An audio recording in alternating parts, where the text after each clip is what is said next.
Welcome back everyone to another exciting episode of Cosmic Star Heroine. I'm your host Mr. Gazillion, and in the last episode we fought a forest shark, and we also tried to fight Dem from Breath of Death 7, but we got absolutely decimated. Now there is one thing I want to say about this episode, is that the current commentary is in post-production. You see, what happened was my pop filter actually slooped down and was touching my microphone, and as I would talk through the microphone, it would vibrate, and it kind of sounds like I was using a crappy microphone, so it was unusable audio. So instead of restarting the whole episode, which would have been kind of boring, I'm just gonna watch myself play. As you might have noticed, I actually just got the ghost room from this cavern, and that ghost room is to bring to the Newburger headquarters to recruit, I think it's a chef, I forget, and we'll see. And now we're gonna fight these luminescent beasts, or whatever they're called. They're not too difficult. They're kind of beefy, but we're just gonna basically use a kind of similar strategy that we've been using. We're gonna buff with Orson, I think, because that's basically what's great about him. Orson, basically, anytime he uses an ability that is strong against a monster, it does more damage. And let's see what we do with Zerv. Oh, yep. We do the, God, what's that move called? It's pretty awesome, actually, because it does do a lot of damage, a little bit more than his regular abilities. And he just attacks, that's all he does. And it does a lot more damage when he's in hyper mode, even if, like, you can start his Berserk kind of mode, and on the turn where he's hypered, he does more damage. Kind of just puts him out of the way. Some of his other abilities aren't great. A lot of them poison him when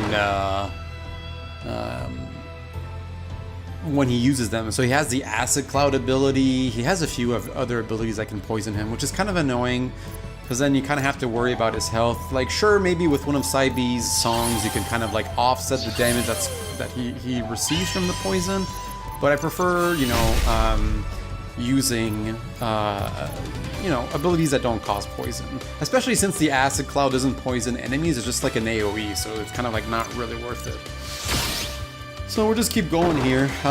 My basic strategy in most battles is to poison one creature that I'm not going to take on right away, only because it's kind of a good way to get the most out of my poison. I use it once and it lasts all battle. I could take out one monster faster than the others. For example, I could poison, the same creature that I would fight, and he would die, faster. But poison doesn't do that much damage, especially on a monster. Like, if I recall correctly, it does about 100 damage per turn. And on a monster that has 21,000 health, that's not quite a bit of damage. So if it can take 5 turns to kill a monster, it does maybe 500 to 1,000 damage. It's nothing great. So yeah, no, I've been enjoying this game quite a bit. There you go, finally got one of them out of the way. We're just gonna get our damage up here. That's something I don't do enough with Saibi, actually, is I don't use his defendability, or his recharge / defendability fast enough. If I would buff everybody's damage right off from the get-go, it would be a lot better. I took a bit of time to think about how I could possibly beat Dev in future episodes. And I realized that since he was kind of slow, I think disarming him, keeping him disarmed and keeping him stunned, if we can stun him, would make a huge difference.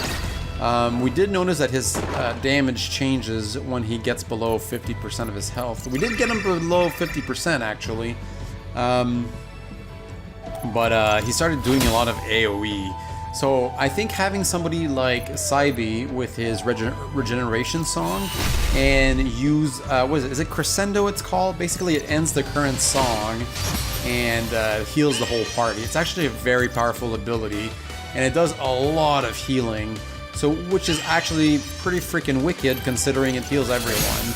So I could just make sure to always have regeneration on, and whenever Dem does an AoE, I just freaking hit that spell, and then I just defend and make sure I have everything recharged and ready to go. Especially since we get about 2 turns between the attacks that them gets. So that's huge. Oh my goodness, I just noticed here that Zev, or Zerver, I forget what his name, the bounty hunter, has 2 turns here. Does he get faster with time? So he only has 1 turn there and 1 turn after. I wonder what happened there. That's kind of neat. Oh yeah. So anyway, so if I could get someone like Sue with his accessory that disarms with every attack, and with his counter ability on, what would happen is anytime an AoE procs, he would basically attack them, and there you go. Got some 44,000 XP is pretty good for just a basic boring fight there. But yeah, so considering that every time you use a status element on somebody, their status element resistance goes up, disarming a monster over and over again becomes kind of difficult. So here we are back at Newburger, going to the back to talk to that guy. What's this? Do I smell a ghost room? You hand over the ghost room. Finally, someone who appreciates genius. You want me to cook for you? Yes. A spaceship, you say? Nay, it shall be no mere spaceship, but a banquet flying amongst the stars. The cook region Despe has been recruited. So, what does he do? I kind of forget, actually. We had our battle XP on right now. A bunch of other guys going on. And he does max HPs plus 30, which is really not that useful for us. So we're going to put it back to our battle XP at 10%. Pretty good. And since I am the save-aholic, I'm going to save again. I save way too often. Well, I wouldn't say too often, but often enough. It's kind of funny. Sometimes I might just step out of a cave and save again and beat one monster and then I save. It's kind of worth it in Cosmic Star Heroine, excuse me, because if I, for some reason, die and I need to quit game instead of retry the battle, I don't have to redo a bunch of jackpot. This must be where we're looking for. I forgot there's audit. This looks a lot like the lab on Romu. The lights are on though. Whatever happened here is recent. I'm detecting the deceased souls of my people in the area. No survivors. There may be others though. I think that's something so horrific looking on a peaceful planet. Oh, why am I giving him the wrong accent? He's supposed to be more of a Texan Southern accent, not British. I wouldn't call that British, but whoever did this may still be here. Be careful. I say, my dear. Oh man, no, that's still wrong. Oh man, I need to come up with a phrase that helps me get back to that accent. It's absolutely atrocious. What's in this treasure? A decanter. This weapon for Arete boosts her hactitude and cunning. That would be kind of useful, but we don't really use her very often. Yep, and there I was checking. Ooh, I accidentally changed my party boost. I changed to something I don't really recall what it is. It happened too quickly. But it's no longer the 10% XP, which is something I had actually noticed. Not at the moment, but we'll beat the monster person here. You showed up. I should have known that stun and new loop wasn't enough to take you down. Echo, what happened here? The director tried to duplicate the work of the researchers on Romu. One of the scientists told him today that they had made a breakthrough and the director just lost it. He killed everyone, said he couldn't afford to let this secret get out. Even tried to kill me, but he wasn't quick enough, although I wish I had been a little quicker. Before he went psycho, he was ranting about the alien ship the API discovered on an asteroid. He said that the ship was the key to unlocking Lumina's true power, whatever that means. This information is fine and good, young lady, but you killed a high Nalupian official. We can't just let you get away with it. Yeah, about that. I'm going to have to take a rain check. Laters. Well, that wasn't quite his voice, but I guess it's better than unlock Lumina's true power. I don't like the sound of that. You'll see my timing's off. The galaxy is full of ancient technology that is beyond our comprehension. Who knows what they've discovered? Yeah, my timing's not always off. Like, I'm detecting dark energy deeper within the lab. I believe the director the woman spoke of is still here. Now's our chance to stop him once and for all. Be careful, he's more powerful than he looks. Yes, of course. I think he's a gunmancer, just like Sean. He's able to summon stuff with his gunmancy powers. I see a lot of this in the Cosmic Star Heroine. branches that lead to the same place. You find a Titan Crush. This weapon for Alyssa boosts her physique and HP. I don't think I end up... Do I end up equipping it? I might. Where is it? Down here, I guess, eh? Oh yeah, I think I end up equipping it because just this basic, attack was a lot better. So it's kind of worth it. But yeah, see those two branching areas? They go to the exact same spot, and it's not even close to being different, so it's kind of awkward that they do that a lot. And just beyond here, we're gonna see... Oh, okay. Darkness giving life, just as it was on the Hive and in the Romu lab. This is a little different. It lacks cybernetic parts like the enemies in the Romu lab. Indeed, the dark powers behind these apparitions seem to be growing in strength. Perhaps they no longer need technological conduits to manifest. I don't like the look of them. Never seen anything so hideous come back from the other side. My god. If it stands in the way of my bounty, I'll be sure to send it back where it came from. No worries there. We must be close. Prepare yourselves. So, I think this particular battle won't be very difficult. What do I end up doing with this guy? Oh, just a basic attack. Oh yeah, I was trying to figure out what his weaknesses are, and they're weak against water and earth, which kind of works out for Alyssa and Saibi, kind of. Saibi does have one earth ability, but it's only the one, and it's not particularly powerful because it's an AoE attack, which I don't super love. I like Saibi for his regeneration song. In fact, I find he's a better support character than Lauren. Lauren also has songs and poison abilities.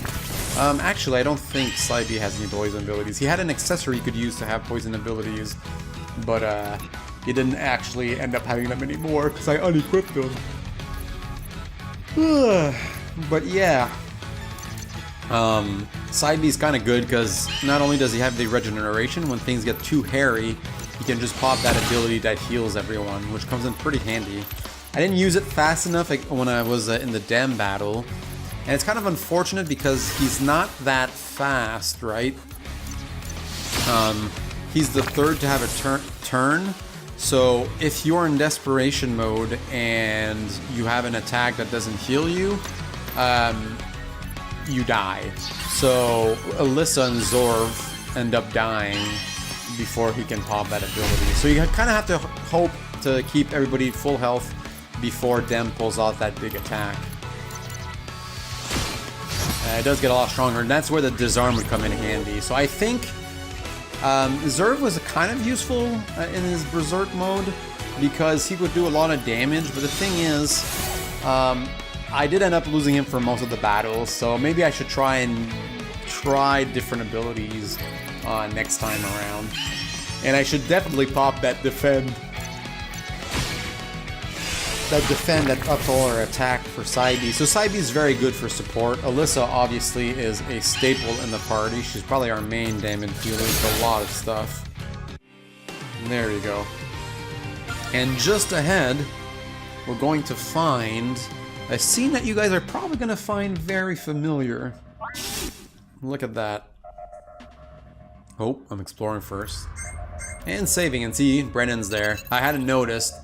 And I noticed it at the end of the battle, I think. And look at this. What does this remind you guys of? Huh? Think about it. Lights that turn on into a circle? Yeah, that's right. Magus from Chrono Trigger. This game. Steele! You never did understand the magnitude of what you discovered. No one did. The Lumina device could heal the wounded mind, attach it, feed it the correct implant, and a brutal murderer could become a brilliant philanthropist. But why not take the next step? Prevent the murderer from even occurring in the first place. And take away what makes us human? You're mad. I'm detecting immense levels of dark energy surrounding him. He's not in control of himself. A Cigarettes, yes. We sacrificed many of your people to do our work here. We've recreated the Lumina device in our research here, but we've gone even further. The Lumina device is useful, but it has its limits. Most people object to having something attached to their skull after all. But what if we could broadcast its power throughout the galaxy? Finally, peace would reign. You wouldn't. My men discovered an alien spaceship on a wandering asteroid in the outer reaches of the region. Its transmitting capabilities rival even the Hive. Why would he say that? Why reveal that information? That's ridiculous. It's not fully operational, but that's only a matter of time. When the repairs are complete, all will be under the power of Lumina. Crime will end, sin will cease, all will be peace, all will be still, and I will be in total control. Enough with the chatter. I've got a bounty to collect. Your evil ends now, quick, before he has a chance to summon help. That's right, he is a summoner. Oh cool, I had never noticed him throw his cape. Which is kind of similar to how Magus takes care of a battle. So what do I do here? So I get... Did I try... Okay, I poison him. Which was a pretty smart move because he's the boss, right? So he's going to have a lot of health. So that poison's going to come a long way. And I tend to do that often when I start a battle with Alyssa. Her knockdown can make you vulnerable and stun you. And what's really neat about it is that the abilities are, even though they miss, they actually lower the vulnerable health and the stun health. So my next stun has a good chance of actually working. So over here I noticed that he summoned the Shade, but I didn't let that bother me. I figured that if I defeated Steele, it would probably end up ending the battle. And another interesting thing is that those monsters are weak against water. And since Steele is weak against water as well, doing not drown, but this waterfall ability was actually a big plus. So I can just end up spamming my AoE abilities like that and actually have a chance of taking out the Shades as I just worked on Steele, which I think he had about 50,000 health, maybe in the 40,000 health range, I forget. But we'll see soon. If I don't use an AoE, you can see their health. So Brutalize, okay, so he's at 32,000 now. I guess I decided it was time to get rid of Zerv in my battles. And I knew there that I wasn't at half health yet, so I'm not going to use my Finalize just yet. And as you can see, Earth is strong against the Shade. Did actually pretty decent damage against Steel, but I don't think Steel is weak against Earth. No, just Water. So there you go. I never know what to do with Orson when he's not kind of like buffing people, and so I'm just kind of like using my random AoEs on them. I could probably rearrange my skills with Orson to make him a little bit better in the party. I just don't quite know what his role is. He's got some debuffs for the enemies, adding the spectral element on them, which would be good if you want to curse them. I'm assuming that's how it would work. If you make them a spectral of the spectral element, they can start being cursed. But Curse, I find, is the problem. Yeah, so the problem with Curse is basically I don't have that many abilities that can actually apply Curse. So I have one with one of these people in my party. I think it was actually Saigi, because he had an accessory for a while where it can either poison, rust, or curse. But it's a program, and programs can only be used once per battle. So if the curse ends up missing, well, you're screwed. You don't have another ability to pick from. So it's kind of annoying. So I couldn't quite do that. So I'm gonna have to find a different way to use them. But I think this battle is actually. Oh yeah, that was actually a mistake. I meant to pick Steel with that meteor, but my default cursor was on that Shade. There we go, a little heal with Alyssa. Not that it was really needed, but she had no more elements left. Oh yeah, so he does have that his item that can do curse and poison, which is actually pretty good because it gives him a little bit of debuff for any element, except that he's not strong. I'm assuming it's his, not cunning, but his spark that's not high enough. Still must be getting pretty close to dying now. Let's see here, what's he at? So I'm kind of like 10,000. Yeah, that's a few turns. That's a couple of turns tops. So what am I doing? Oh yeah, she'll be hyper next turn. Probably Finalize will take it, do him in. I just don't quite remember which one ended up being the big differentiator. What am I doing here? Vulnerable? Am I gonna do vulnerable? I think I was debating it. Oh my goodness, and I do it on that guy again. Why did I do it on that guy?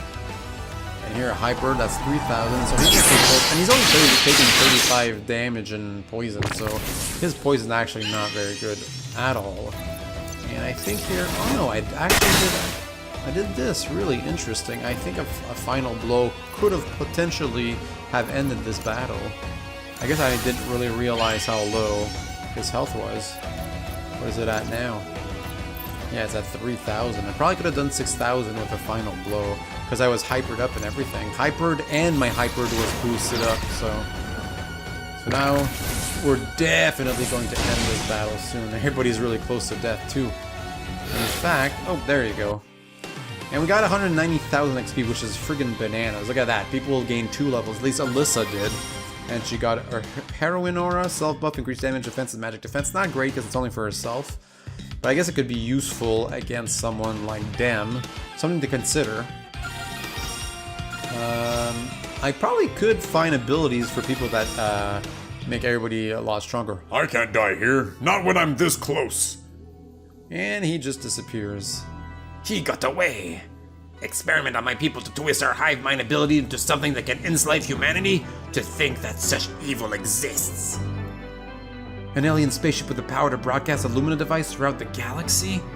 We must stop him. Let's return to our ship and plan our next move. So that's what happened on New Loop. Hard to believe that the API has been kidnapping the Lupian citizens and using them in experiments. And even worse, that they've made their own Lumina device. I thought protecting the one we had was hard enough. While you were gone, I discovered the coordinates of that alien ship that Steele was heading to. We must chase after him. We can't let him enslave everyone with his new Lumina device.